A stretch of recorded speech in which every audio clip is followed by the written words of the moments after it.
Hello everybody and welcome back to Mechabellum. Today we are taking a look at the European tournament. We have Mike Tyson versus Sarahtzh, both players we've seen on the channel several times. Supply specialist versus cost control specialist. Nothing out of the ordinary here. Oh wow! I just noticed Mike's amazing little artwork there. Actually, Mike ended up our Advanced Group 3 runner-up in the mini tournament. Good for him. Sarah's going to run into an interesting problem of Phoenix. Phoenix have definitely been a fan favorite recently, at least outshining marksmen, just because obviously you get two, they fly, they're faster, they deal more damage. Yes, they have less HP and range, but the game's become quite aggressive recently, or at least that's been my experience. So that's something that we're going to need to look out for in the future. The tanks have really been making a comeback though. I've seen quite a few more sledgehammers. Arclight build is, of course, still somewhat relevant, but this is an interesting kind of open field concept here from Mike Tyson, just kind of trying to push the center. He does have a lot of AoE and a good amount of holding power with those Fang. That's all going to come down to how quickly they can clear away these Arclights, though. And wow! Both Phoenix dropping there very quickly. I was not expecting that. Both snipers just regulated on it. You know, I was going to say that Mike Tyson had a better build, at least at the start, but I think that deployment kind of favored Sarah there. Where those tanks were able to clear away a lot of those units extremely easily. That's what we're looking for. Let's see how they react to it. Subsidized Mustang versus airdrop. Okay. That shield drop will actually work extremely well here for Mike. There isn't really a lot of shield breaking units on the field. Shield breakers are very high damage units. Something along the form of, you know, Stormcallers, giant units minus the Vulcan, or high-leveled snipers slash Phoenix can get through it pretty quickly. This flank is very open here for Sarah, and I'm hoping that he will utilize that later. Another sniper coming if... Oh, wow! So for those who don't know, you can actually shield drop here on the flank. This is going to be incredibly hard for old Sarah to get rid of. Luckily, these crawlers are heading over, but those crawlers would have been very useful to have on this flank just to block shots. This is going to be a tough one. Those crawlers should be able to take out the units there, no problem, but they don't shoot up, and this shield will take a ton of damage. That's going to come down to those Phoenix killing everything, probably killing the tower, and then getting sniped off. The center does, of course, go to the way of Sarah. Sarah did fortify the center quite a bit. Oh, this is going to be just a pain to get rid of. Wow, the Phoenix actually chasing down the crawlers. They won't even get the experience of killing the tower. That's going to stink. Well, we will have to see how Sarah reacts to this. This is quite a difficult thing to do. They'll get the towers. We'll fast forward this.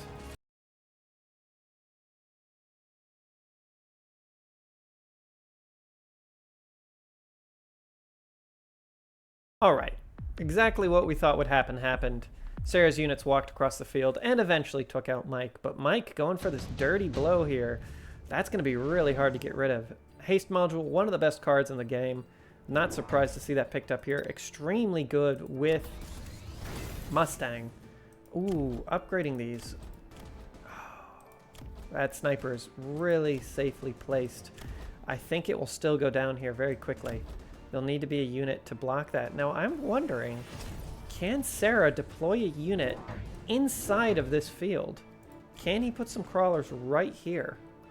Yes, he can. So it's inside the shield base here. Interesting.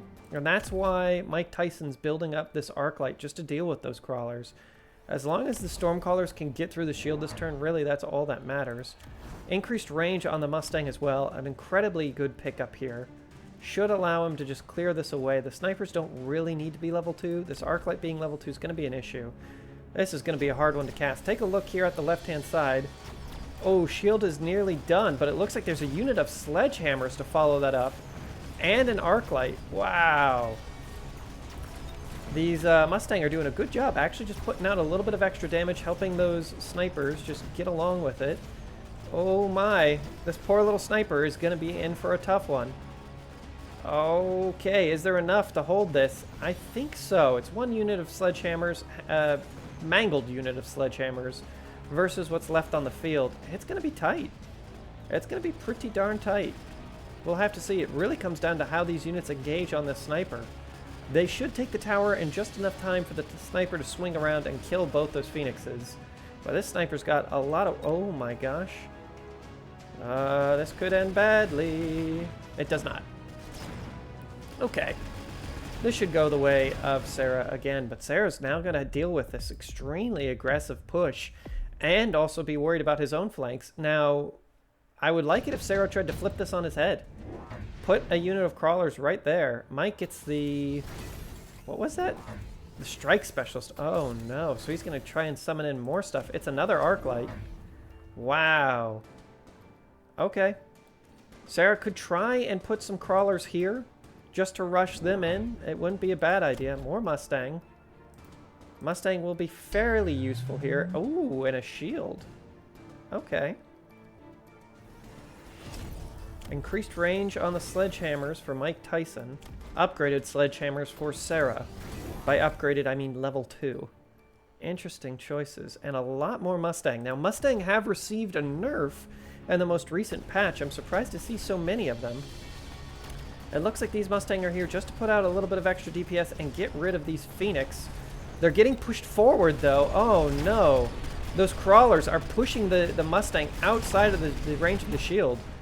That's got to be tough. Of course, the center still going very much in the way of Sarah. Upgraded snipers now. Easily able to clear this up. And just enough Mustang to push into there.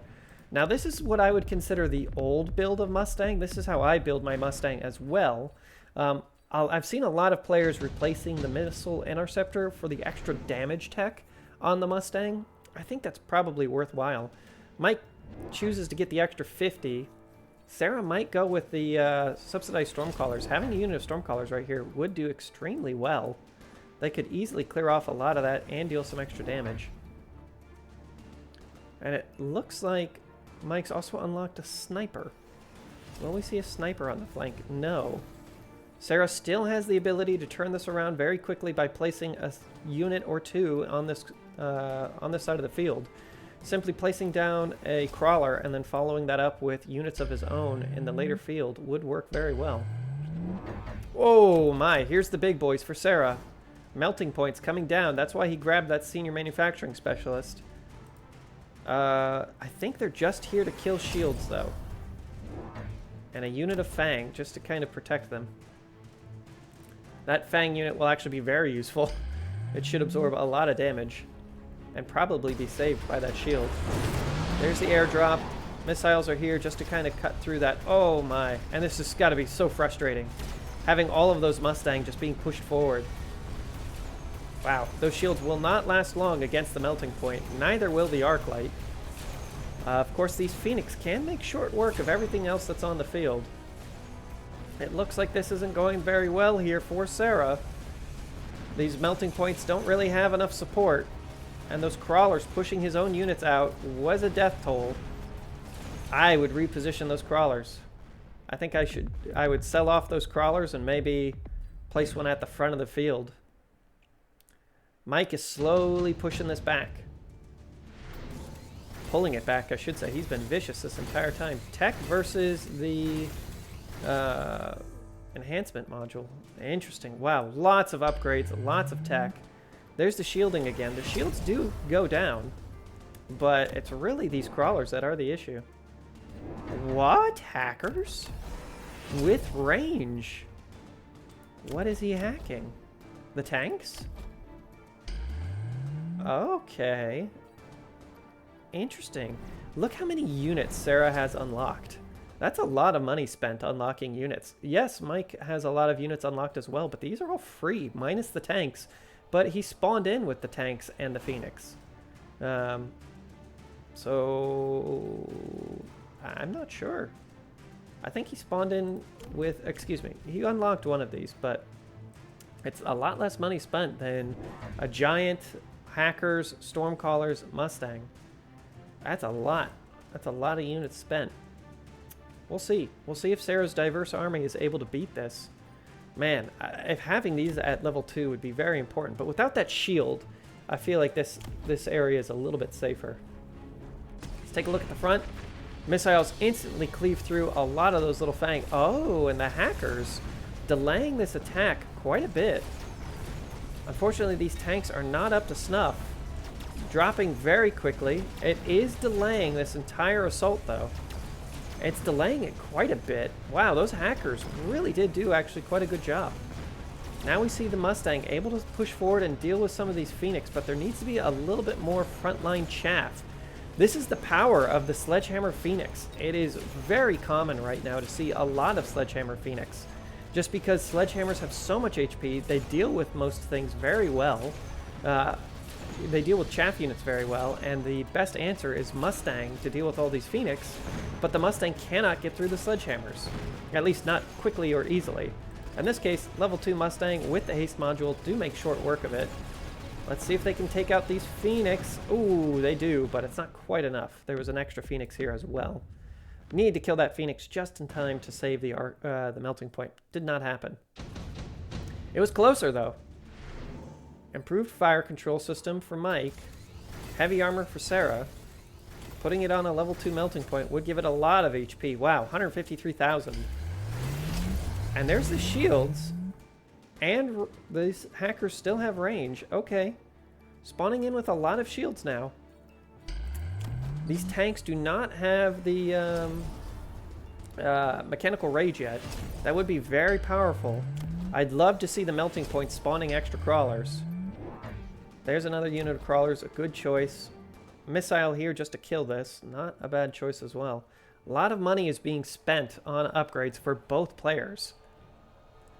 It is really interesting. Mike is not utilizing this flank yet. If Mike were to, I feel like he'd be in a pretty good position. Same with Sarah. Sarah could easily swing this with a quick spawn in of crawlers, just right in the flank to run in. The battle might be over by the time the crawlers make it, but at least then they're a threat next turn. Ooh, this hacker, he might get a level... Yeah, he gets an arc light. Man, and actually the hackers can upgrade fairly quickly as long as they keep converting things. And just delaying this assault. Every couple of seconds, all the units turn to shoot at their friends. Wow, look at these hackers go. This is working. Just a soft delay. I'm not sure it will be enough. Man, these Phoenix, these level 2 Phoenix are so powerful. It's a big amount of units here still on the right. Some units in the back line here on the left for Sarah. Man, once these Mustang come back online, they should be able to melt through some of these Phoenix fairly quickly. And they do have a big health pool in the form of this melting point still left over. This looks like it will go the way of Sarah for the first time in a little while. Mike on his last legs. Oh my gosh, just barely able to survive this. Oh. Missile strike here from Mike. Interesting choice. Sarah grabs the Vulcan. Where's he going to missile? Here? Yeah, he picks it right there. Sarah's probably going to sniff it out. Sarah's been very good with the shielding. Even just playing out another hacker and placing it on this flank just to kind of complete the 4 hackers could protect him. Wow, double shielding. Okay. That does work, by the way. Double shielding does work. Mike's still on 1,300. And this Vulcan is coming down where? Vulcan in the back line for Sarah? Yes. It will eventually kill. That could be the thing that saves Sarah, honestly. More cash. An extra fang. Interesting choice, just to protect a little bit longer. A little bit of a delay. Speed bumps matter, especially with hackers. I'm surprised that... Oh, there are 4 hackers here. I'm surprised that we don't see a 5th on this right-hand flank. Lots of shielding. It really comes down to whether or not this Vulcan gets instantly sniped. I don't think it will. Because these Phoenix are so fast, they'll probably come in. Shielding on the fangs. Interesting choice. There's only 3 units of them. If there were 5, I'd be a little bit more comfortable with this. Alright. Well, we'll see how it goes. Sarah can probably lose a round, given what's on the field. So even if this doesn't work out, Sarah really needs to utilize this flank. That would be incredibly important. Missile, or... Ooh. Oh wow, the melting points have range. Okay. Hackers doing their things, just hacking away. Once again, the Mustang being pulled out of position. Not great. Yes, the Vulcan does win it. Okay, well, this will probably put a kibosh in the assault here for Mike Tyson. That Vulcan really did save the day. Yes, these Phoenix can respawn, but it doesn't look like they'll be able to respawn in time. Even if they do respawn, there are just so many Mustang left over and still in the safe zone. Honestly, I'm surprised these Mustang don't have the aerial specialization. But yes, this will be it. Man, Mike Tyson's. Hooray for Sarah! Oh my word. What a guy. Giving a little bit of BM at the end. Hey, really interesting plays here by Mike. Let's just take a quick look at the battlefield. Of course, having these flanks wide open was going to be Mike's death at the end. I was very happy to see Sarah kind of just pull that around and win it. Really interesting flank here. Don't be afraid to just really compound one flank. I think that's really one of Mike Tyson's greatest strengths, is that he utilizes that flanks well. He utilizes the flanks well. He just needs to protect his backline. Alrighty, guys. We'll see you in the next round. Deanna versus Shaq XBL. We've seen Shaq on the channel before. I don't recognize Deanna's user tag, but we might recognize their little picture. Interesting choice here. This quick supply specialist seems quite strong, but the supply specialist coming in with some really interesting choices here for Shaq and a pretty high HP pool. Cost control specialist. And, oh, actually going with the marksman here for Deanna. I kind of recognize Deanna now. Or Diana, just depending on how you phrase that. Interesting. This level 3 marksman should be able to kill literally everything on the field, at least when it spawns in. Oh my. Shaq, looks like they might be going for a super headbutt. Are they going to put all of their units on this flank? It looks like it. Okay, and it looks like Deanna's going to meet it. Interesting choices here too. Both players kind of arranging their units. Wow, in a very non-linear way. Everybody's kind of slightly behind or just kind of rigmarolled around. Okay. Shaq still has 250 bucks. Ended up here with the supply specialist. Not a bad choice. Interesting, interesting. This Arclight's going to do literally nothing, but the question is Shaq's going to sit on this cash? No. Okay. It's going to be a unit of crawlers as well. These crawlers may be enough to overwhelm things. Oh, actually, it looks like this Arclight might get some work done. Might get a lot of work done. This Arclight might be able to eat up both of these units. The Phoenix will kill it no matter what, but it just depends on how quickly the Phoenix kills it. I actually think that this is better for Shaq's going with a wider deployment. Just because as soon as these units die in the front, as soon as these guys die, the Phoenix are going to be able to control this game. They only have to fear this one sniper, and that's a lot of pressure on this one sniper versus the rest of the unit threats. Could go either way, though. Money right now, oh, maybe on Shaq's. Engagement in the center seems to be going fairly well. Here come the tanks. Tanks should be able to clear away a lot of this without much of an issue. There really isn't a lot of wave clear here. For Shaq's. It really comes down to these Phoenix, but these Phoenix are going to have way too much to shoot at before the sniper starts killing things. Oh, but my earlier prediction may have been correct. The collapse is strong. Phoenix just need to get on top of this marksman. They have enough cover. At least the ones on the right do. There's one Phoenix down. There's two Phoenix. Alrighty, that should be it. The full unit of Fang are easily able to clear away a unit of Phoenix. Ouch. Shaq's does take quite a bit of damage there, but a lot of his units got a good amount of XP on them as well. Let's see what we pick up here. Again, the Missile Strike versus Haste module. Diana prefers the missile. I gotta say, I prefer the Haste module. Overall, I think it's a better pickup.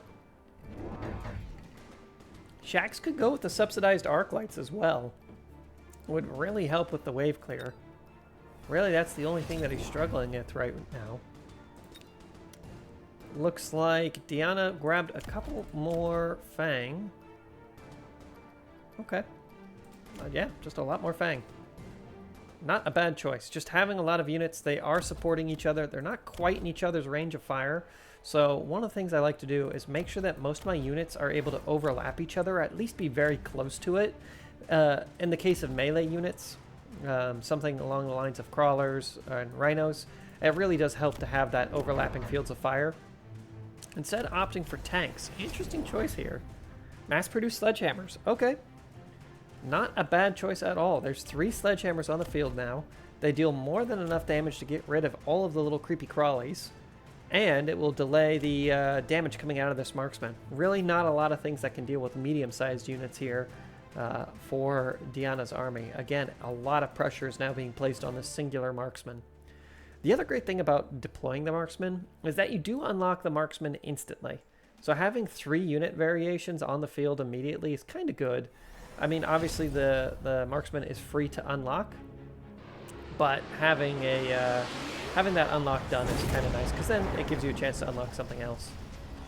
Down go the Phoenix. That should spell doom here for the right-hand side, as there's nothing to really deal with that.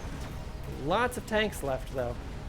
Lots and lots of tanks, and now the Phoenix are able to move in and start clearing away important units. Each Phoenix shot does kill a medium-sized unit. They should be able to get online onto the sniper very quickly.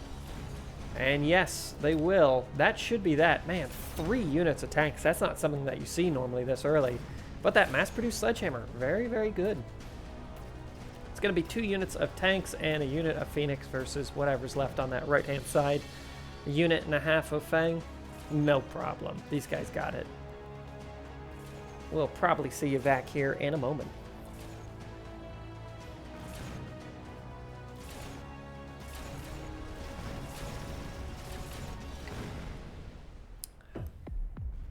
There we are.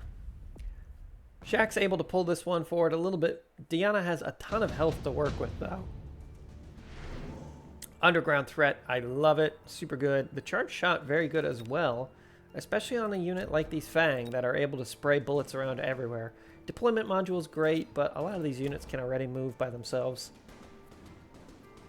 Be interested to see if Shax doesn't pick up some more Phoenix. Underground threat versus charged ammo. Ooh, and an interesting choice here in Wasps for Diana. Haven't really seen Wasps in competitive play a lot recently. They're fairly good units, don't get me wrong. But they do suffer from having just instantly die syndrome. They're about as tough as a piece of paper, and that does hurt quite a bit. I'd be surprised if these Fang didn't get a range increase. Here come mass crawlers here on the right. Ooh, and supported by crawlers on the flank as well. Should be more than enough to overwhelm that. More tanks coming out here for Shax. I think this is a good decision, but he might be off-put by the number of Wasps now on the field. I wouldn't be surprised if I saw tanks on the flank too. One thing that you can do is just overload a flank. Have its own little composite army. You never have enough to actually do like a full assault because of the amount of space you have there, but placing one of every type of unit can work. You put a fortress right along the center here, give it shield so it will spawn in and protect these 2 units on its flank, and then you have some medium units behind it. That can work. At least to pull a lot of aggression that way. We'll see how this goes. Without that missile, this is going to be a little bit more tough. But these Fang now actually serve in a very important purpose, as they're the only things that can really deal with these Wasps quickly. My word, those Wasps are just cutting through at this. Here comes the mass crawlers. Ooh, they're going to get on that tower very quickly. There aren't really any Fang left on the field, though, to deal with all those Wasps. It's going to come down to these 2 Phoenix. Man, they have a lot of killing to do. Luckily, they're still up. Crawlers might make it there in time. That's 1 Phoenix down. Still a ton of Wasps left. They might get on that tower and take it out. Crawlers are on the tower now. Down they go. Okay, this should go in the way of Shax again. Oh man, it's going to be really tough though. These Phoenix have to kill those Wasps so quickly, and they kind of do. Even with the tower destroyed, they should make it work. Wow. Without that crawler spawn, Shax would have been in a world of hurt. So, Mustang, order of business here. Help deal with all of these little bad boys. Haste module for Shax. Almost certainly going to see that placed on a unit of Mustang. We could see a tactical nuke. Instead, it's going to be the Dreadnought armor, or, as most people refer to it, a Rhino. I like to think of it as a little Dreadnought. Oh, wow. These Wasps are now going to start bouncing around. Here come a couple of units of Mustang, I wouldn't be surprised if those Mustang immediately unlocked the range increase. It's so important that they have that range increase. It deals with a lot of these units on the field as well. We could play out the range and give the units all range again. Might be worthwhile here. It's also worth noting that Shaxx already has unlocked both the attack and defense upgrade. That's the power of being a supply specialist, is you can unlock these techs a little bit quicker. Diana's still only working with a marksman specialist. Interesting. We do see the first unit of Stormcallers come out here, a very good answer for what's currently on the field. Once these tanks level and start to boogie with the mechanical rage, then they become a little bit more dangerous, but right now they're kind of just here to die. Diana's Rhino is also going to make this extremely difficult for Shaxx on this right-hand flank. There just aren't enough Phoenix on the field to deal with that. I think Shaxx really needs to lean a little bit more into these Phoenix.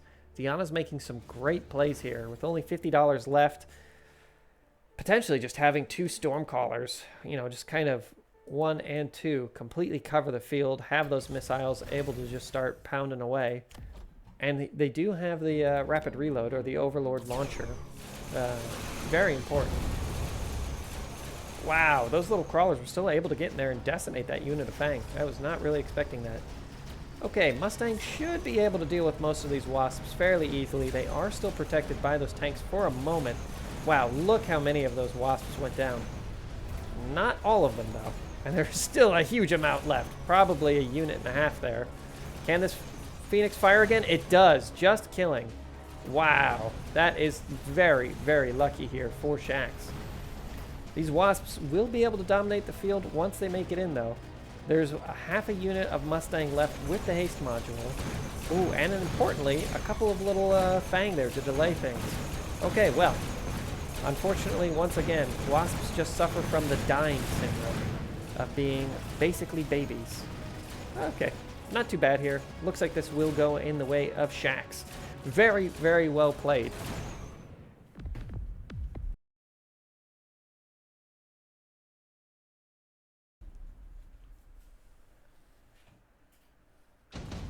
Let's see, round 5.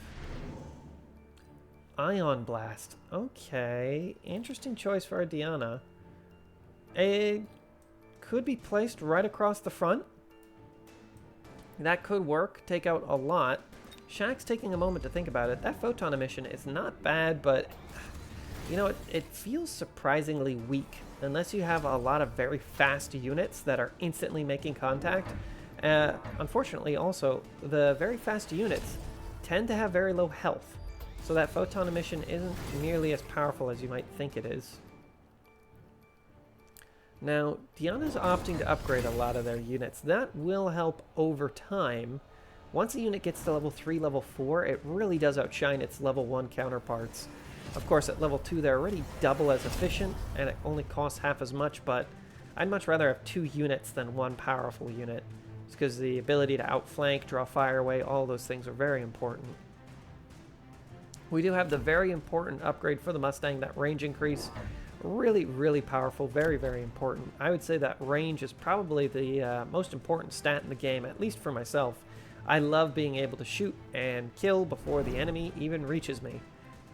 So, very, very important. These level 2 crawlers will easily be able to overwhelm these Fang. They will have some support, but I'd be a little bit nervous of that. Good placement of the missiles here. Oh, wow! Missile sniffed out. Does take out that unit of Stormcallers. Ion Blast does miss a ton of units. And even leaving a couple of those Mustang up for just a moment too long. This is not looking good. And that's what I was afraid of, is that these crawlers would survive and then draw away a lot of those units. The fire is working very well here, but not quite well enough, as a lot of these little Wasps are getting too far ahead. There isn't enough ground coverage for the Wasps. This level 3 marksman's still doing a good job, though, up to 38 kills. That's not something that you see too often. Will there be enough Mustang here to support this? Ooh, it's going to be close. It's going to be really close. This looks like it's going to go in the way of Diana. All right, first win in a little while, definitely needed to keep them in the game. Phoenix might clean up this Stormcaller, but will almost certainly die. Yeah. Ooh, brief headphone adjustment there. My hair's getting a little longer. And it's catching up with the headphones. Ooh, Lightning Storm for either player? Yeah. Lightning Storm is just so much better than the nuke. Oh no, Diana goes with the heavy hacker. That's very risky. Very, very risky. I do like the brick of wasps, though. I think that's a really good way to play the wasps. Because they're so paper thin, they might just need to operate together in order to get anything done. Where are these hackers going? There they are. 3 level 2 hackers. Not quite enough money here for the shield.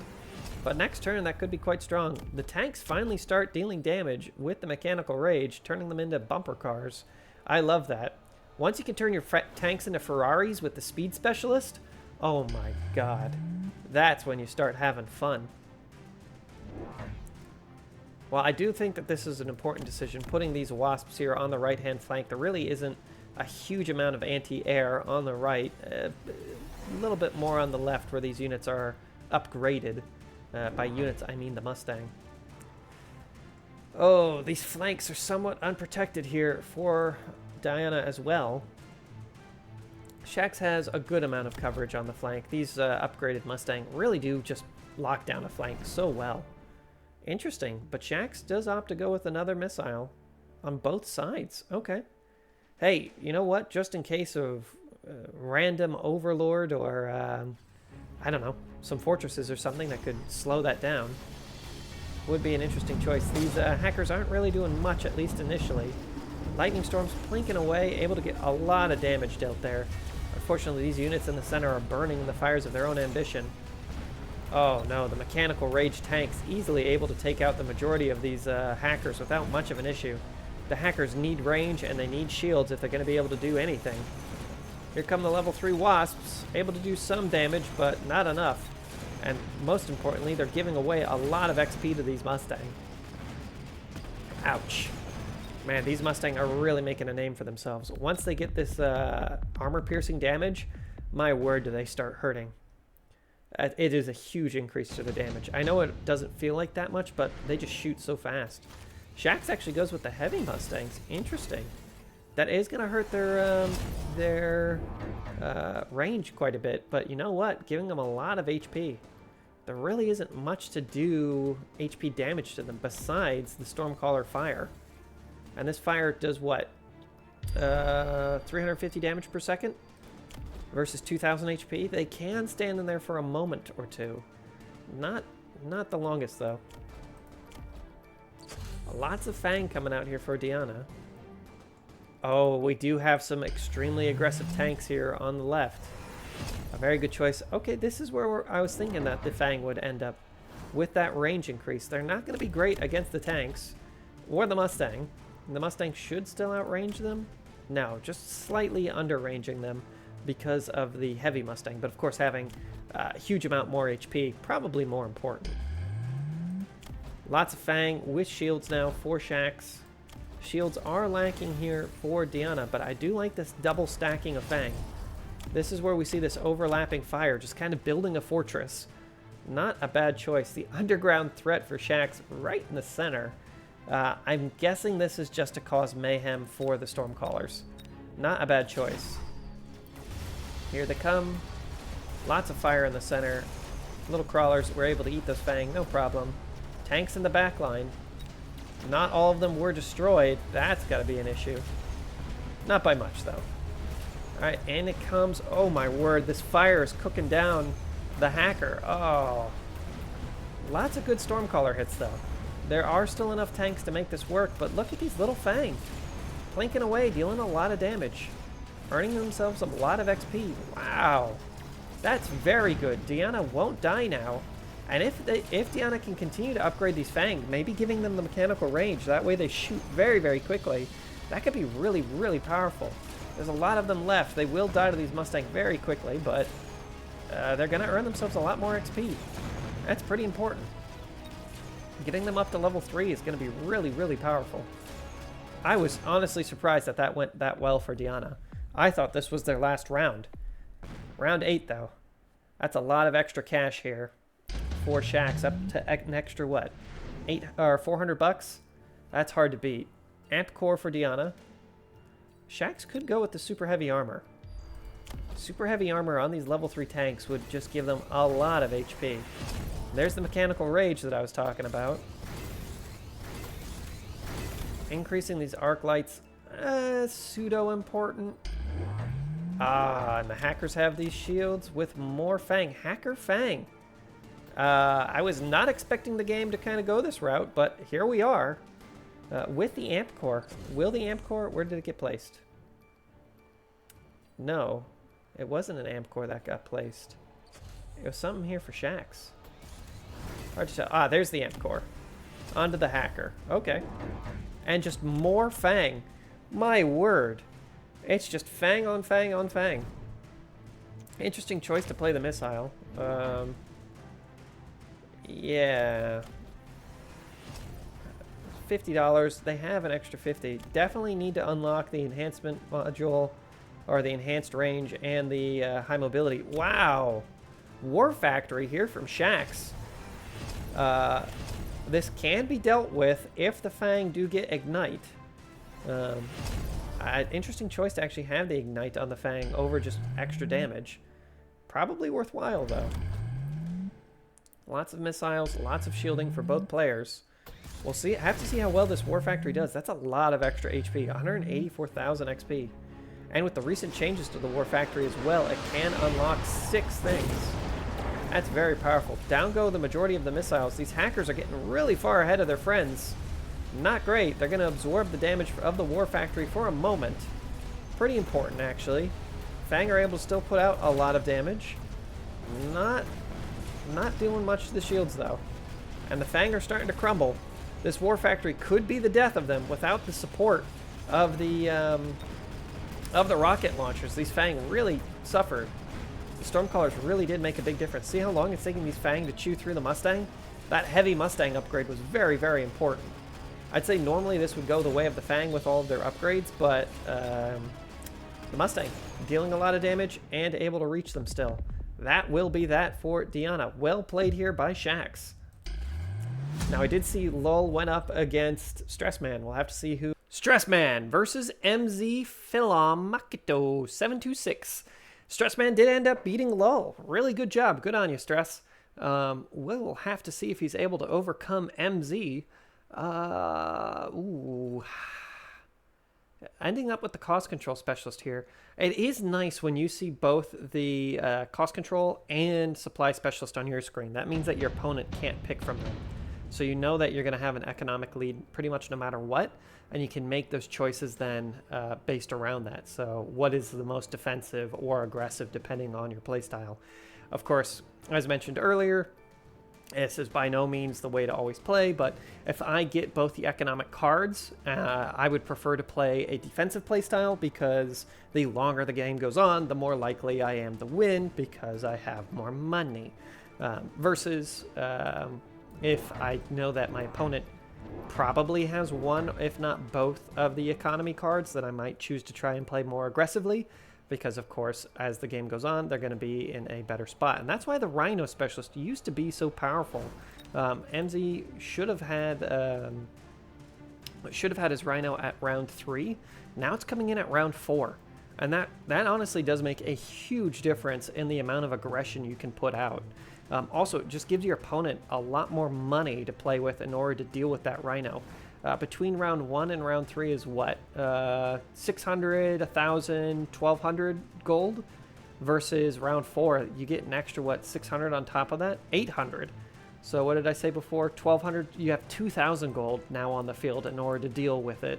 That's a lot. I guess I should say credits. Looks like it's just going to be Fang and Crawlers. Very similar build to what we saw previously. That was not MZ playing the build, but just a lot of chaff. All the chaff has to die here in order for these Phoenix to live, and that is very unlikely to happen. The Crawler Wars will almost certainly go in the way of MZ. Even though his Crawlers are weaker, being supported by those Stormcaller shots is very, very powerful. Yeah, down go all the Fang. Fang just do not stand up against Crawlers at all. Crawlers are a weird thing where they're fast, but they also have a lot of HP. And down go the Phoenix here in a moment. This is going to be a win for MZ. Pow, pow, pow, pow, pow. And importantly, These little Fang earned themselves a lot of XP. You'd be surprised. Getting your Fang to level 2 early, it's very inexpensive to do, and the Fang now can stand up against crawlers much better. Wasp Swarm coming out here for MZ. There really isn't much that shoots up here for either player. 3 units of Fang to 5 units of Fang? Gee Louise. That's a lot of Fang. 1 unit of Mustang would go very far. What? Okay, mass-produced melting point here for Stressman. I think he's going to go with a melting point build. Oh, very, very intelligent. You know what deals with those rhinos really well is a couple of melting points and having them be significantly less expensive. Yeah, it's going to be powerful. Arclight's good choice. Nothing to deal with the Phoenix, though. 3 Arclights should be enough. A Wasp Swarm... It's probably going to be cleaned up here by the Phoenix, but it could be that that the Phoenix clean this up. Stressman spending quite a bit of cash on deployables. So did MZ. The attack upgrade coming out here for Stressman, very important. Off go both missiles, only killing a unit of Fang though. I think that Stressman was hoping that those would be killing off those Stormcallers. That is not going to happen. Phoenix may be able to get this in time. Definitely not because of the stutter stepping. Oh my gosh, those Wasps. Wasps have really saved the day here. Arclights are going to be overwhelmed. That's not something you see very often. Wow, getting absolutely overwhelmed. Both. Oh, these Phoenix. These Phoenix are truly the worst Phoenix in the game. Choosing to shoot at the wrong enemies or stutter step the entire time. Ooh, but they do get a double there. That's something. It's not enough to earn them really any XP.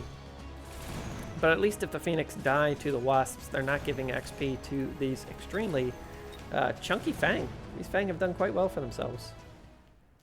Wow, Stressman's got to be annoyed about that. Honestly, though, just having a couple of Mustang would go a long way here for Stressman. Round 3, he's got 1 more round to prepare for the potential Rage Rhinos. That would be crazy. I don't really know if that's worthwhile. MZ skips. I wouldn't be surprised if Stressman skips as well. Oh no, going with the heavy Arclight. Okay. Hey, that's some pretty beefy Arclights. That's a lot of missiles here for MZ. So Stormcallers are very powerful, don't get me wrong, but they do fall off towards the mid part of the game. Once you can start playing out a War Factory with the missile interception, you're basically fine. Like there's no worries from Stormcallers anymore. And if they have a lot of points invested in the Stormcallers, honestly, if the Stormcallers all died, there would be nothing left of this army. It would fall down immediately. These Phoenix are not doing anything. They will be here for the very important Rhino, which could pop out on either flank next round. Stress does now have the attack and defense upgrade. Missile will pop off. Oh, it's probably going to go over here to the left. We'll have to see. Right down the center. Does it? Oh, it doesn't really do that much damage. That is very lucky here for Stressman. Out come the Phoenix, able to do a little bit of damage. This heavy Arclight's actually kind of important. They'll be able to absorb a lot more damage from the from those Stormcaller shots. And this guy's actually going to earn himself a level here pretty quickly by killing these level 2 crawlers. That's nice. That's nice for that Arclight. Unfortunately, not able to deal with the mass barrages. Will the Stormcallers clear off these little guys quick enough, though? Not with shots like that. Definitely not with shots like that. These Fang are very close to leveling. Yeah, there's enough Fang here to deal with this. These Phoenix will get a couple more kills, and importantly, they're killing off the units that deal damage.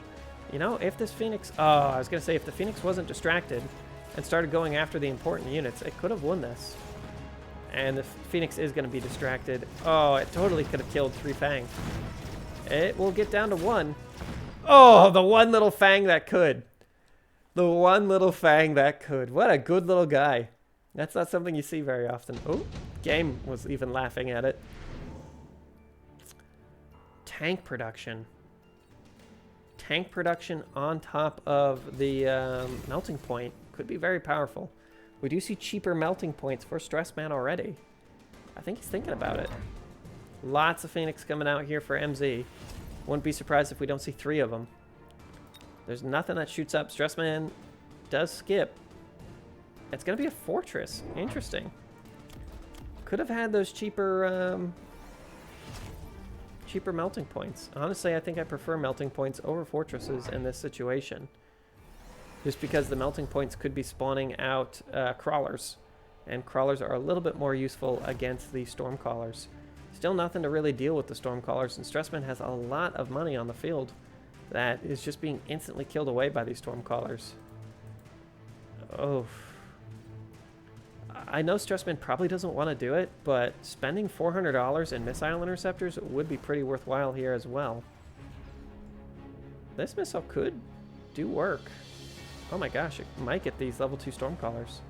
Or these guys. It looks like it's going to be the... Oh... It's going to miss. Ah. The missile that could. Well, there's a lot of health absorption in the form of this fortress. It won't do very well, given that there's some level 2 stormcallers as well. And I honestly don't see how this could go pretty much any worse here for Stressman. He's just got to deal with these stormcallers.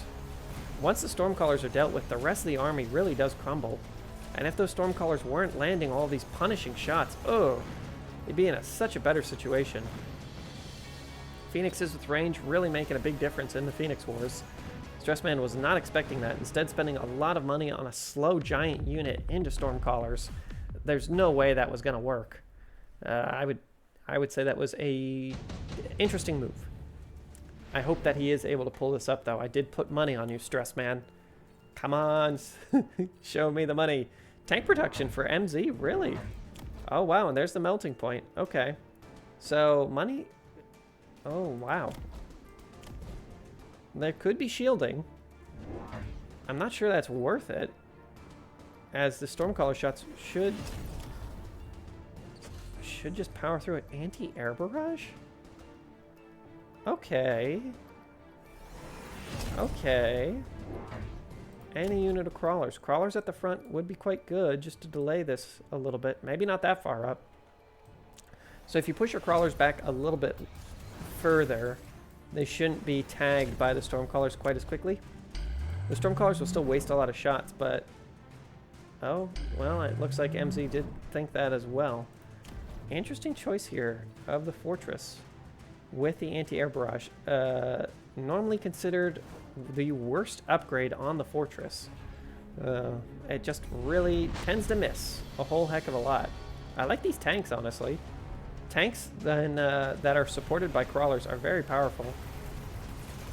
Good barrages by both players. Wow. Yeah, there's enough missiles there to almost kill the Phoenixes. But importantly, they did deal a lot of damage. Here come... Oh, okay, thank God. I was going to say, here they come. They should kill it. Well, this isn't looking great here for Stressman. It might look good initially, and as long as these Fang die, it shouldn't be too bad. But man, is this melting point getting a ton of value. There's going to be 2 fortresses left, supported by some Fang and Stormcallers. Probably only 1 fortress by the end of these Stormcaller barrages. Yeah, I don't think Stressman's got the gumption on this one.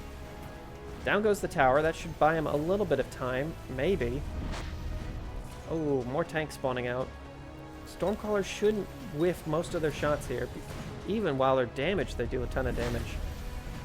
And down goes the Phoenix. That's it. Stressman is going to suffer a little bit of extra damage here from the tanks as well. Okay. Mass Fortress against melting points and Stormcallers. How do we bring this back? MZ does go with the range specialist. I think that's a great idea on his part.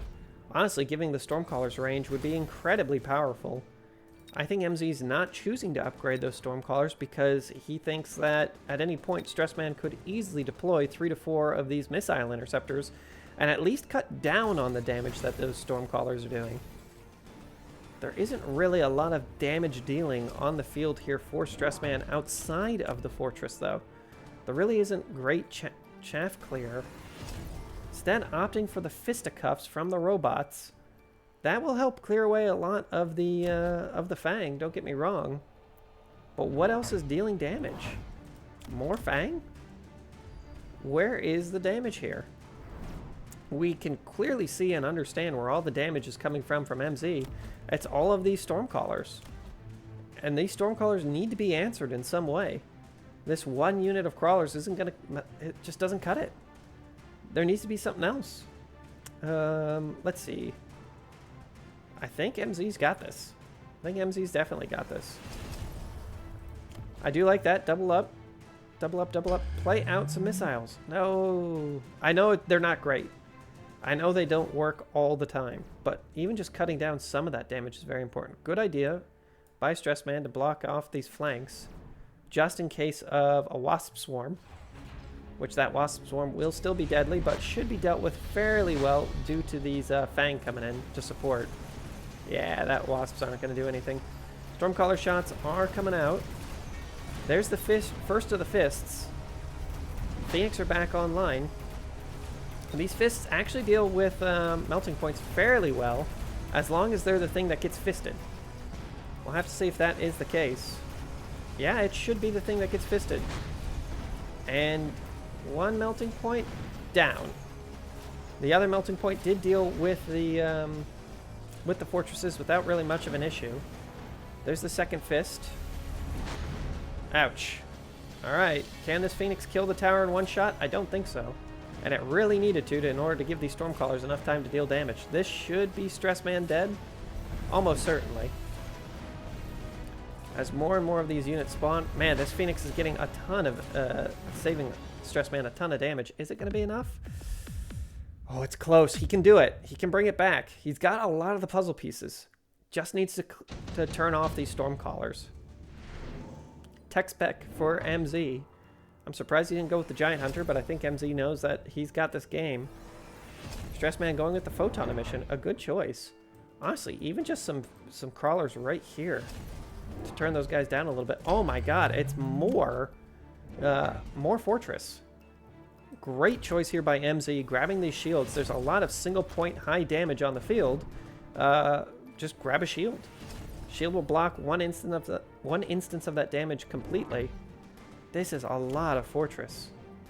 Is Stressman just really bleeding into his Fortress ideals?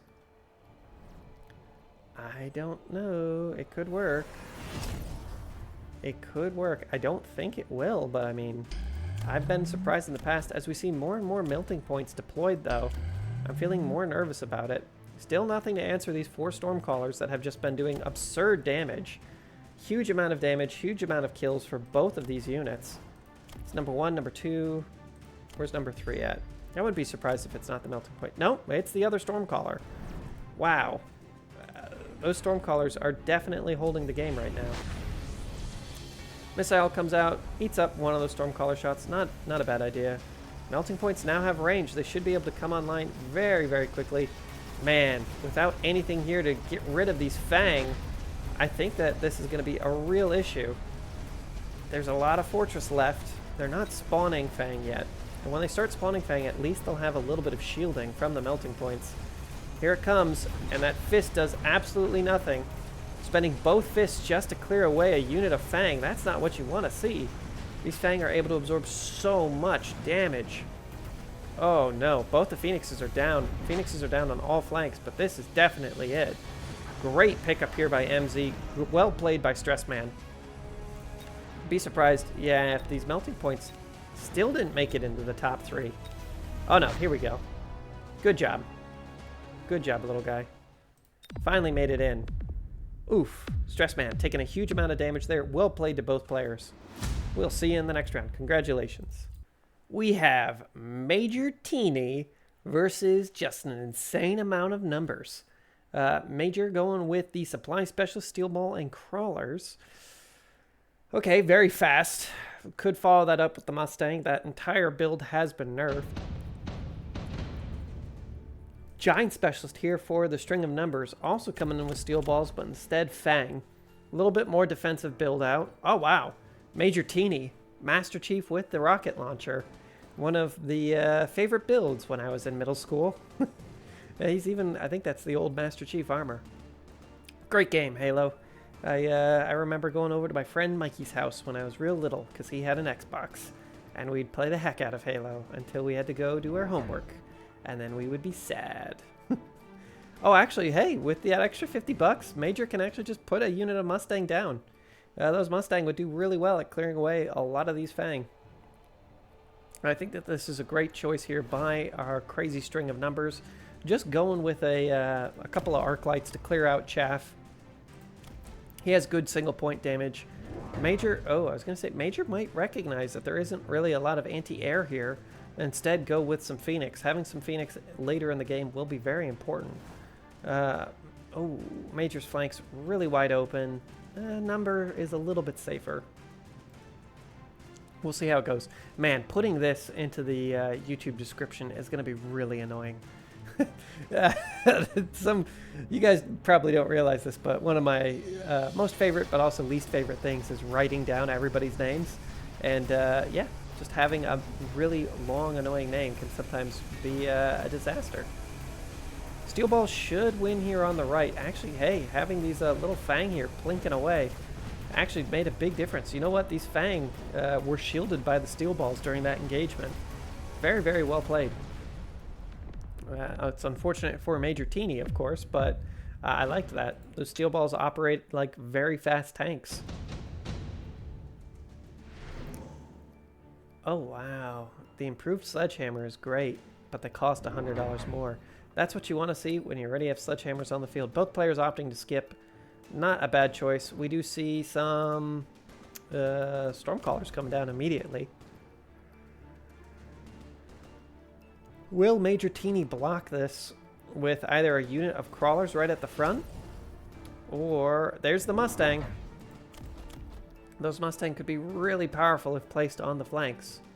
It's not something that a lot of players opt to do, just because, of course, you're leaving your Mustang out to get shot, but putting them right at the back there, then filling in the gap with some, maybe some tanks or something that can take a hit or two for them. Wow, those Stormcaller shots were devastating. The Fang are already pretty much melted. Oh no. Poor little Fang. And now we have the Steel Ball Wars. Steel Ball Wars basically translates to who can get shot first. One Steel Ball left is going to have a lot of trouble actually getting through that. Arclight shouldn't have any problems taking care of these Mustang, though, if they're not too busy killing each other. Wow.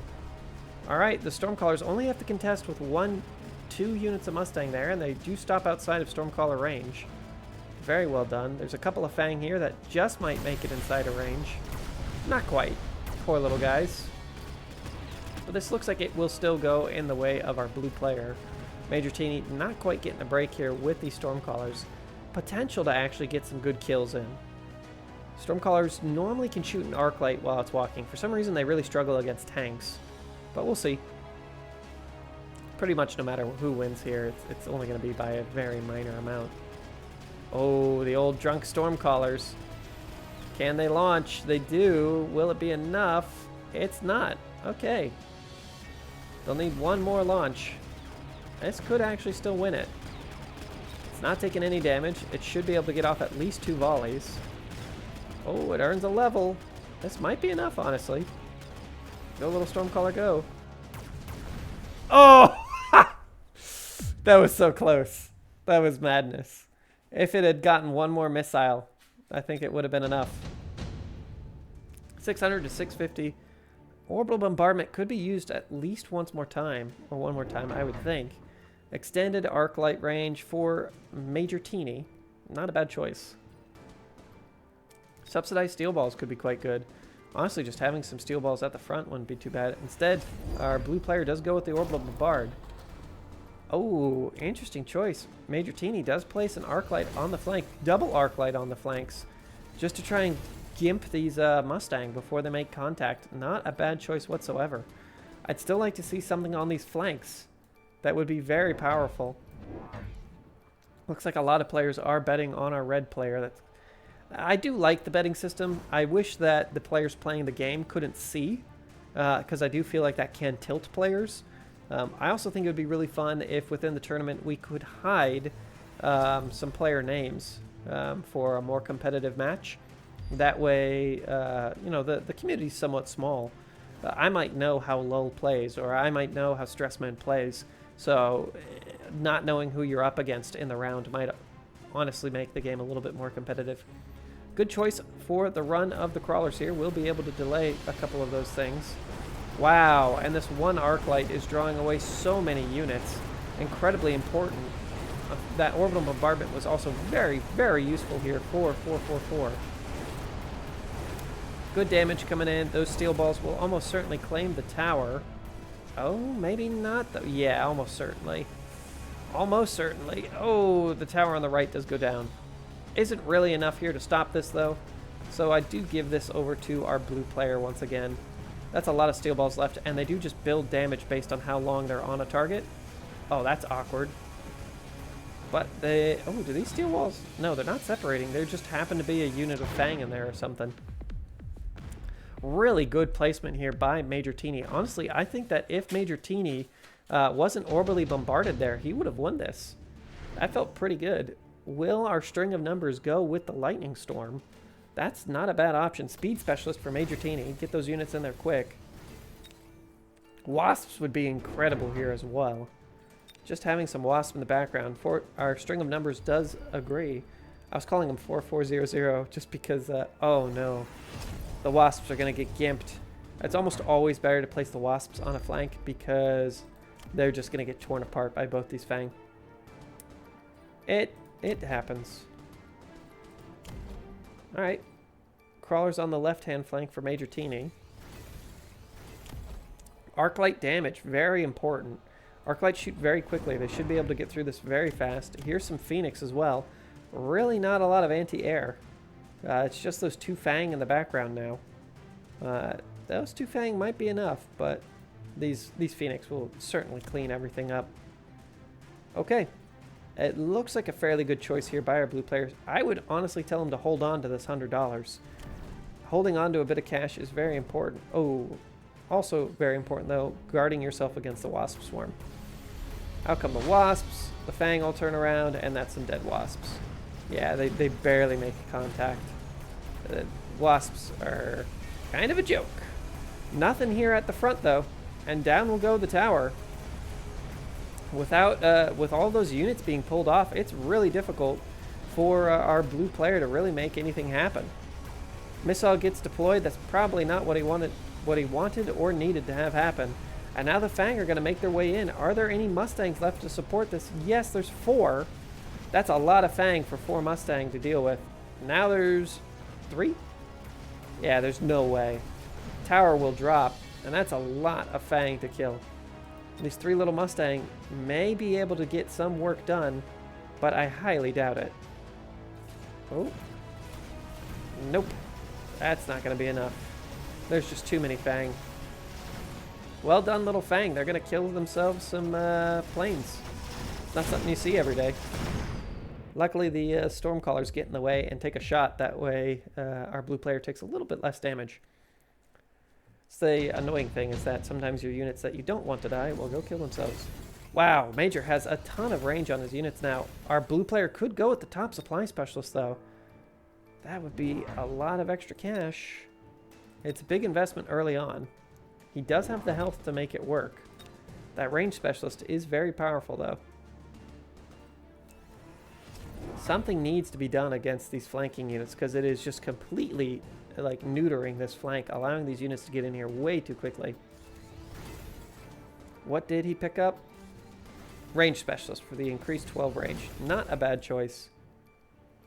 Not a bad choice whatsoever. I would think just placing like anything in the background to help deal with this would be useful.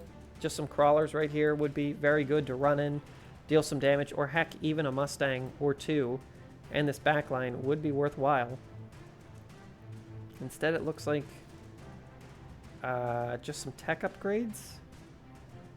Good choices here by our Majortiene. Still sitting on 200. I would save that 200 in case you want to unlock a giant. But we shall see. It's got 20 seconds left. Honestly, some oil wouldn't be a bad choice here for our blue player either. Just playing the oil out right here would slow everything down, give you a chance to deal with this stuff, and then come back in and deal with whatever else needs to be done.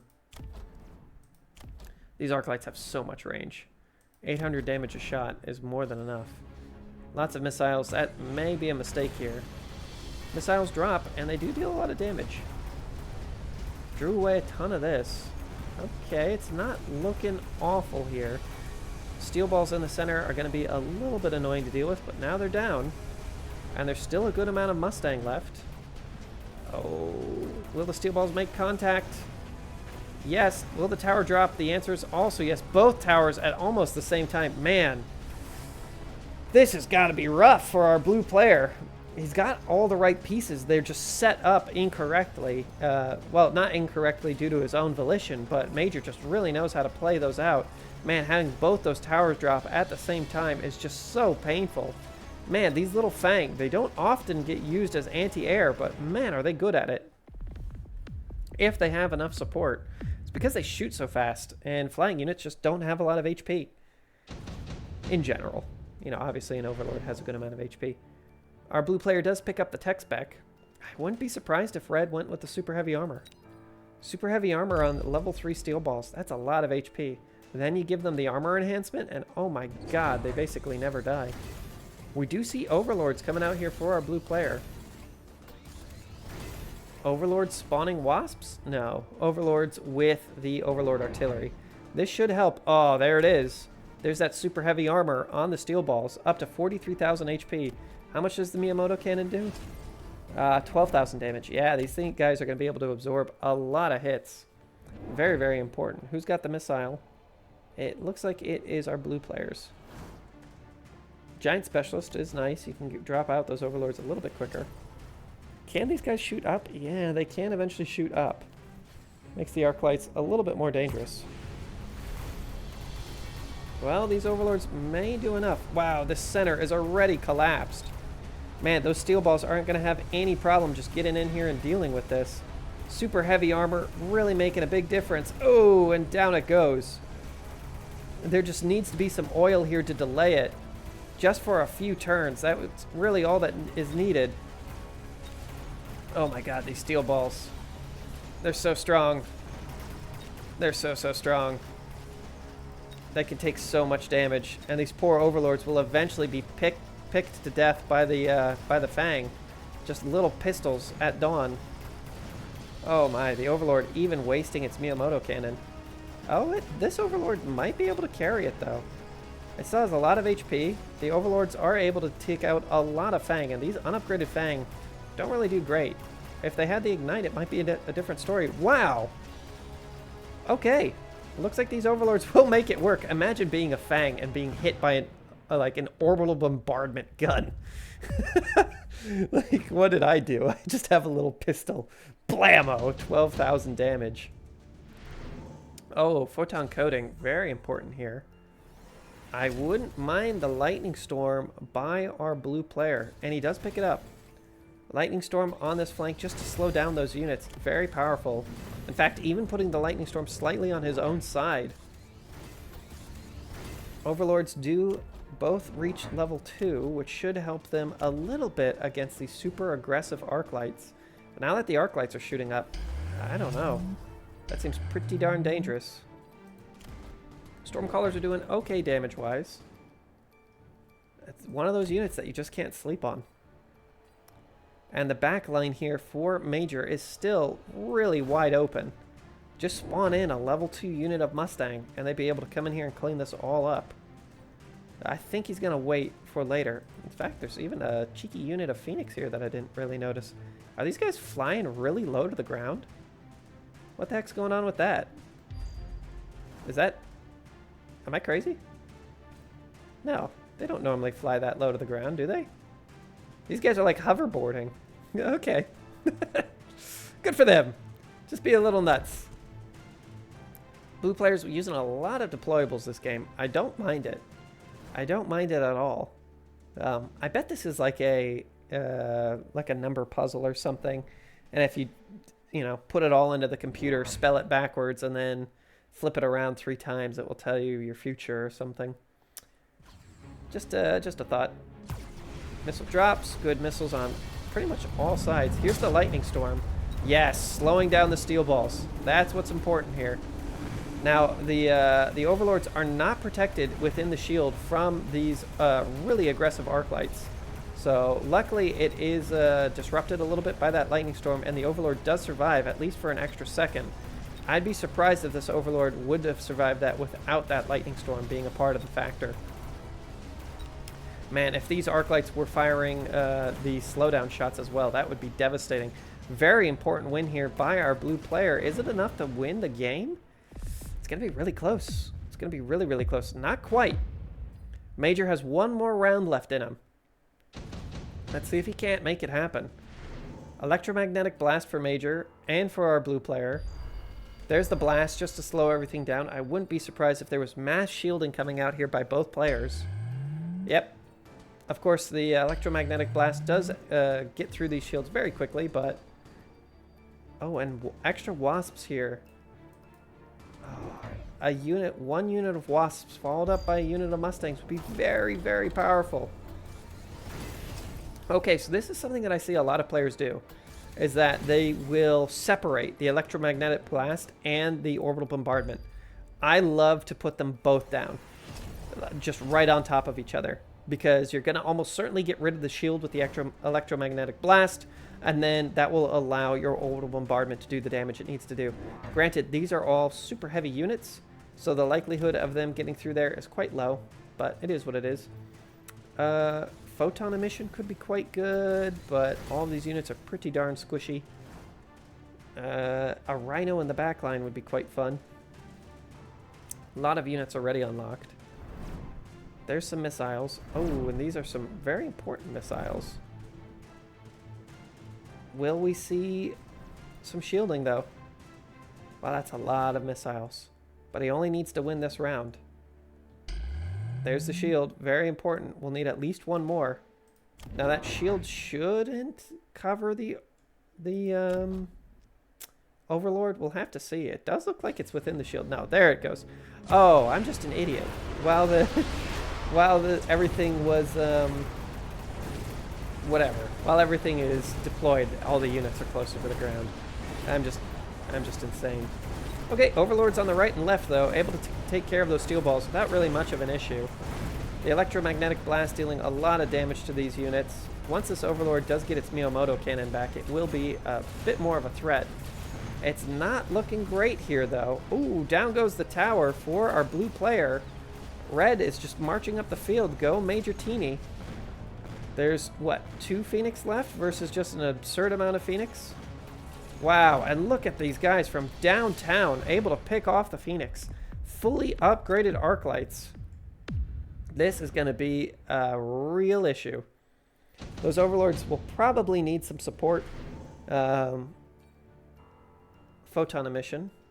Interesting choice. The Overlords could already do a photon emission. But it is what it is. I'd like to see the Overlords start spawning out wasps. Just to draw fire for a moment. Level 3. It's pretty powerful. Pretty darn powerful. It should be enough to start one-shotting all these steel balls. There's the wasp with shields. Alright, this might buy a little bit of time here for the Overlords. Send those wasps with shields in the back. Don't just hide them. Where are the wasps? Where are the wasps? Did he put them in the back line? No. Did he... No, they're here. Come on. This flank is so open. Put a unit of Mustang and a unit of crawlers here, and it's over. They'll spawn in. They'll instantly take the tower. It would be so powerful. Man, but these guys do just have insano range now. Mass arc light. High-powered arc light shooting at 3,000 damage a shot. That's just scary. There's not really a lot that can be done about it. These steel balls will melt very, very quickly. Huge amount of crawlers here to also just take damage. I do like the explosive shot on the Mustang. There aren't a huge amount of Mustang. But it could work. Big amount of shielding. This is where it's going to start to actually hurt. Our red player might be on the fence now, but the game's almost at round 10.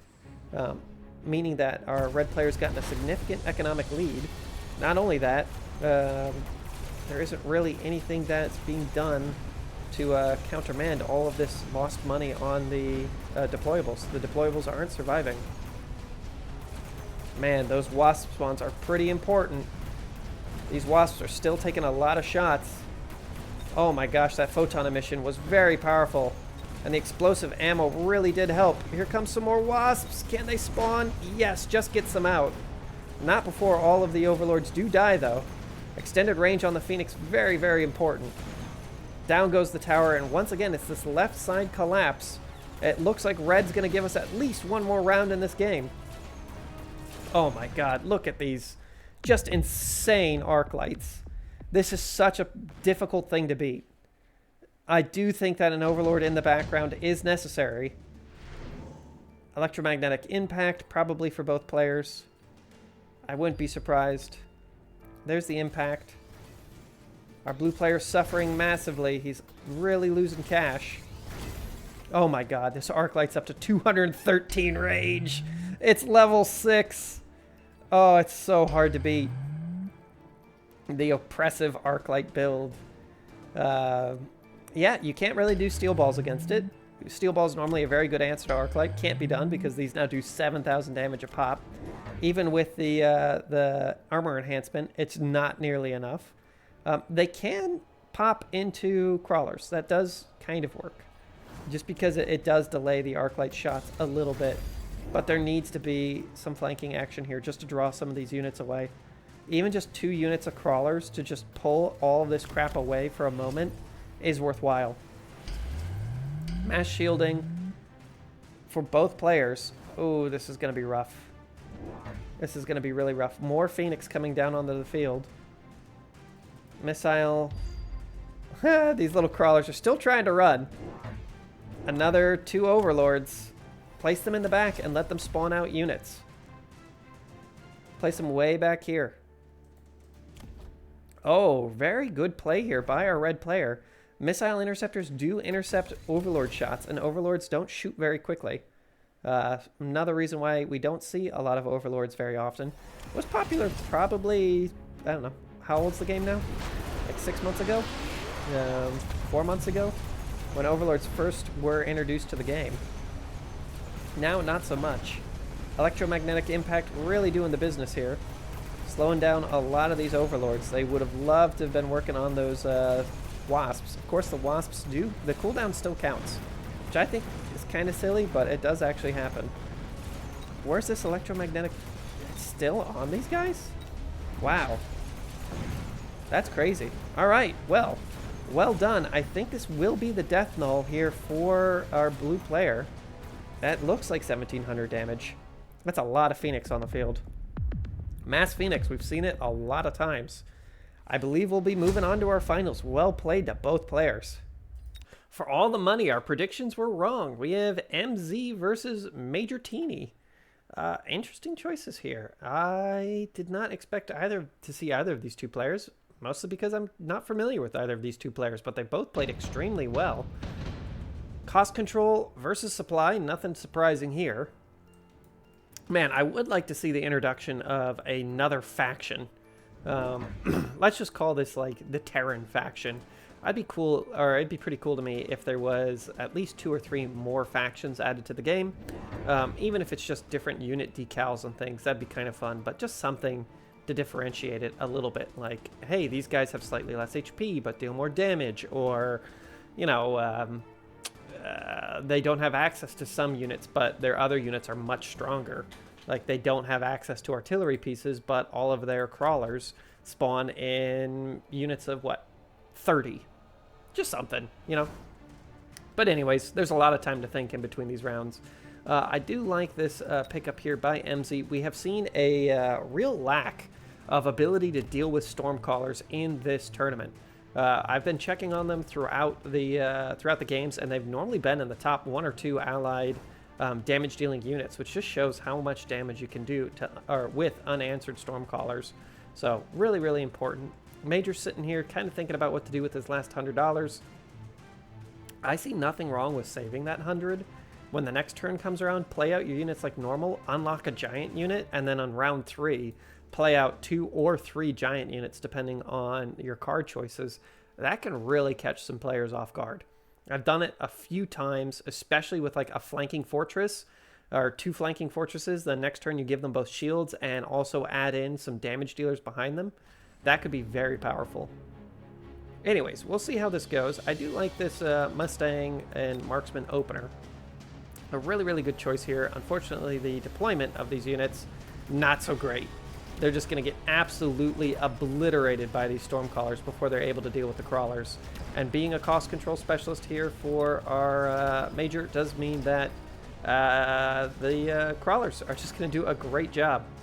In fact, oh, there's one left. Will the sniper get the arc light? The answer is no. So that's just a deployment thing. Unfortunately, that's not easy to fix. Need a tanks or something in the front line to deal with that. But of course, tanks are susceptible to arc lights. Wouldn't be surprised if both players don't pick up the haste module.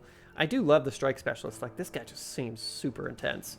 But I think that... Oh.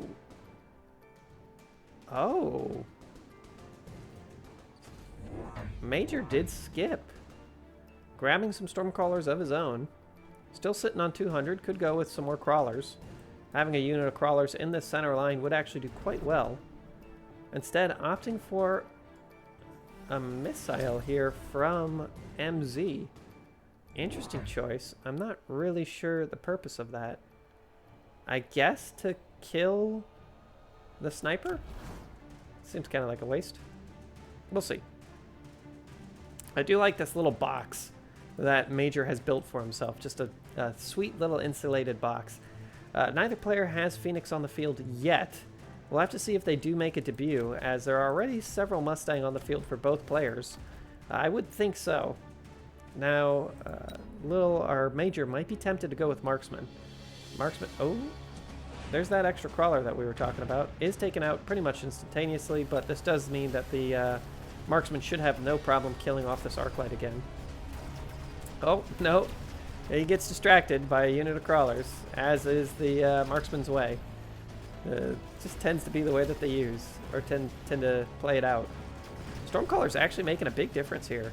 Able to clear away a lot of this chaff units, and because of it, now all of a sudden these Marksmen are able to close the distance on the Stormcallers themselves.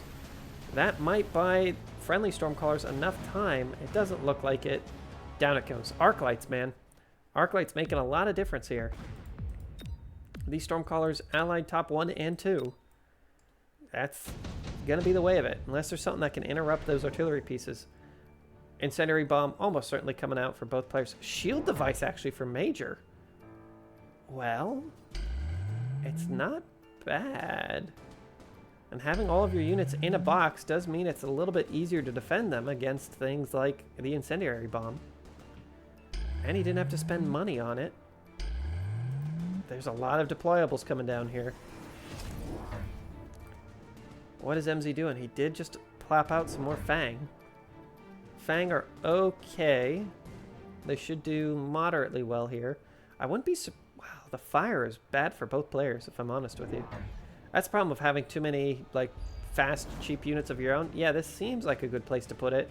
But if you win this flank by a lot, it means that all your units will die. Like, these Mustang, how much range do they have? That little circle there? Remember roughly that amount? They might be able to shoot the tower, but they'd definitely still be in the fire.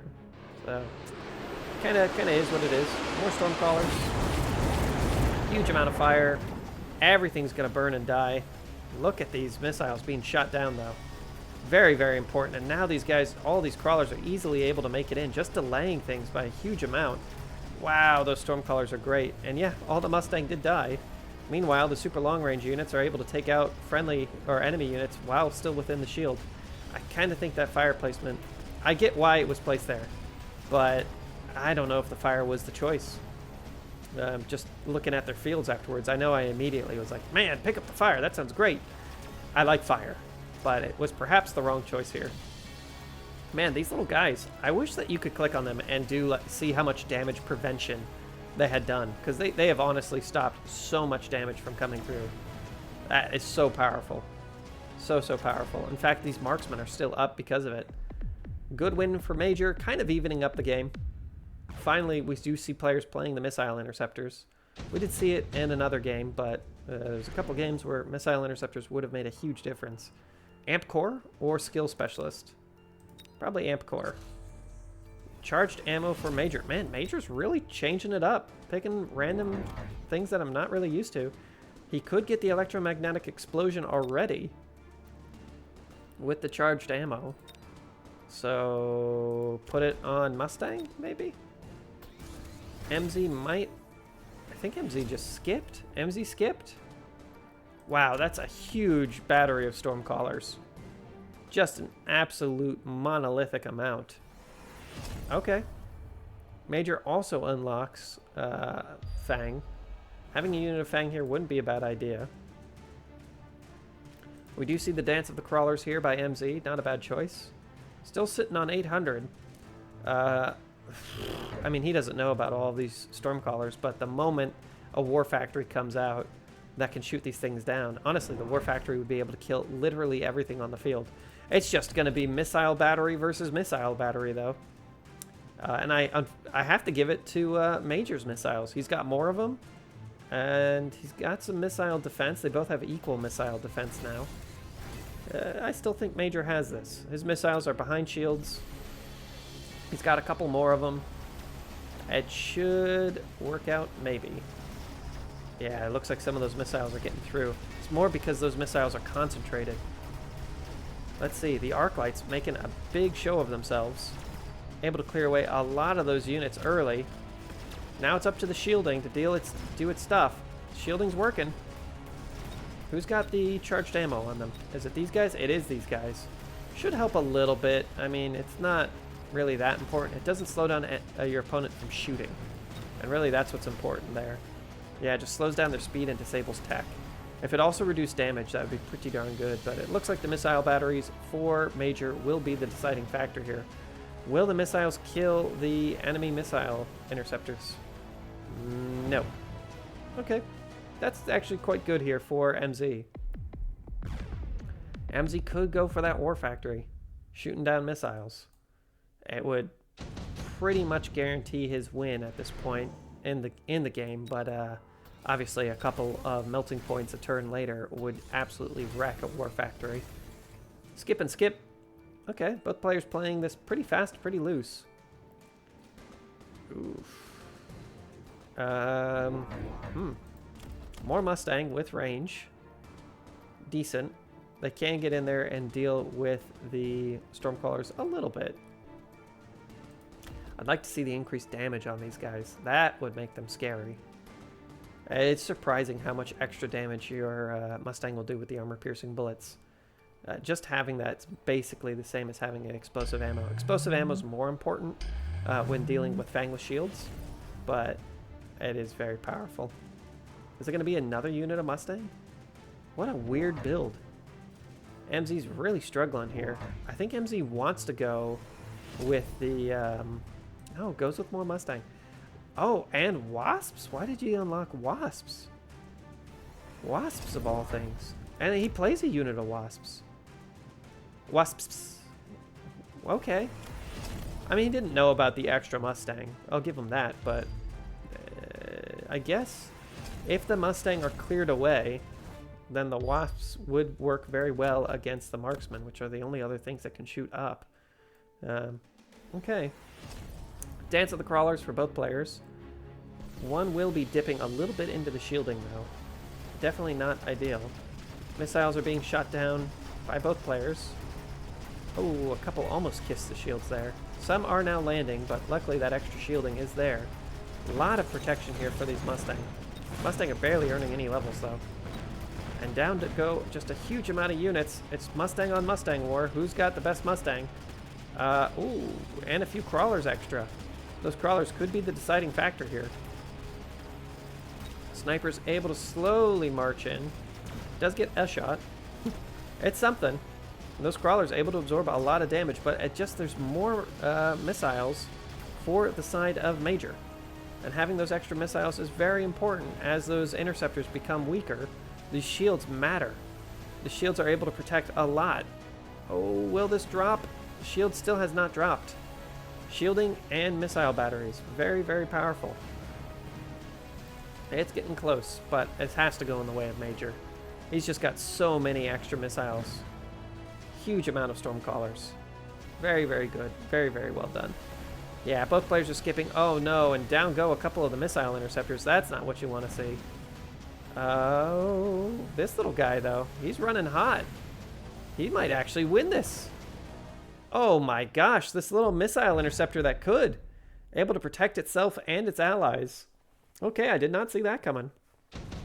I don't think Major did either. Improved fire control for Major. Almost certainly just went on to... Yeah, he's level 2 Mustang. Huge damage increase for them. Honestly, I wouldn't... Oh my gosh, really? MZ just has to get the War Factory out. The War Factory would work very well here. I know it's very expensive, but it would work very well here.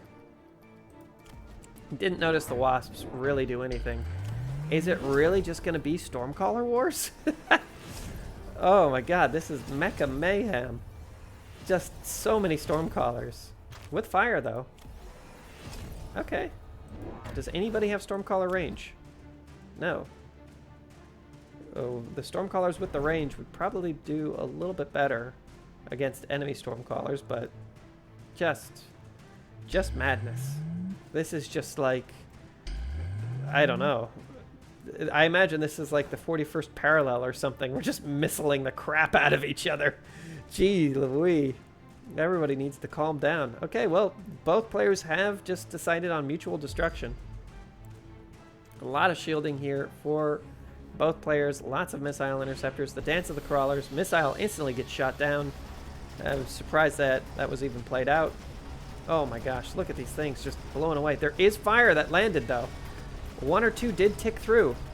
Oh my, and that's a lot of burned up crawlers. Unfortunately, these Mustang are a little too close, and they're almost certainly going to burn as well. In fact, burning from their own fire.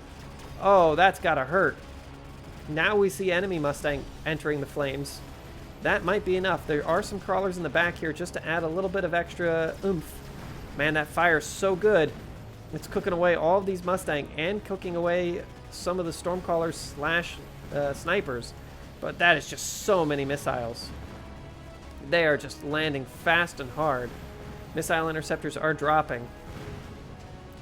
There's none left? Yeah, there's 2 left. Ouch. Oh my gosh, MZ takes a huge amount of damage. MZ needs to delay these missile shots. Place something on the flanks to just stop them for a little minute. Yeah, I don't think either player needs either of these. Okay, who's going to play out a fortress with missile interception? Is anyone going to do it? It would be a lot of cash, but it would be important to do. It's something that you kind of have to build at over the course of a couple of terms. Play it right here. It would shoot down all of these missiles. Yes! Oh my god! He has it. He does it! Oh my gosh, MZ, you Chad. Will it be enough? It's basically like 3 of these combined. There are still a ton of missiles on the field. Don't get me wrong. Oh my god, MZ.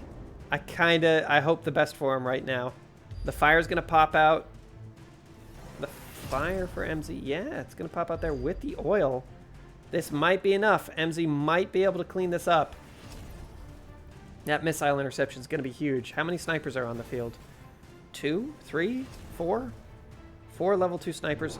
Oh, and some Phoenix. I think Major realized that the only thing that really beats him right now is this War Factory. Great thinking here by Major. Oh, he doesn't know about the War Factory, but that's thinking ahead of times. This might actually win him. I was so happy to see MZ finally play out the War Factory. This, I think Major was like, okay, what beats me? Good plays all around. Let's see how well this fire lasts. There's the great burning. A lot of dead crawlers. These guys make it back to the home field. All of these missiles drop, but is there too much fire? Because there isn't really anything else to stop this. The fortress is getting absolutely slammed. There's no other damage dealing coming down. And unfortunately, that fire may have worked against him. Yes. MZ does surrender. Congratulations to Major, the victor of the tournament. Congratulations to our players. Majortiene was our victor. Joda, crazy numbers. Followed in by everybody else. Congratulations. I love to see all these returning names. I'm sorry, Sec. I don't know why I clicked on you. Good on you, Dachshund. Man. Champion of the people, man. Dachshund's been in this game for so long. And, Lord Lickin' Mercator. Good for him. See you guys in the next one.